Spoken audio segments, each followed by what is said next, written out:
In this video, I will show you how to fix Instagram error, "Sorry, we couldn't update your profile picture."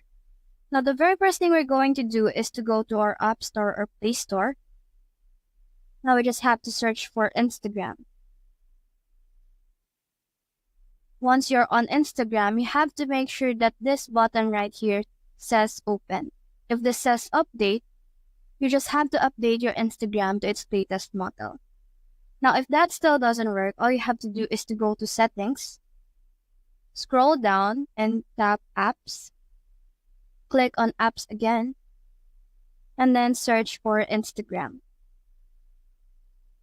Now that you're on Instagram, you need to tap on Permissions, and then tap on Photos and Videos.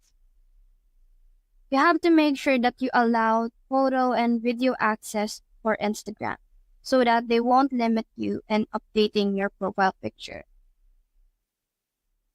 The next thing to do is to go to your Instagram app, click on the profile icon, tap on these three lines right here, and then scroll down. Now click on Help, and then tap on Report a Problem. And now you just have to explain what happened and how can they help you with it.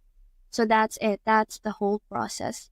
If you have found this video helpful, please leave a like below and subscribe because it helps me reach more people. See you soon.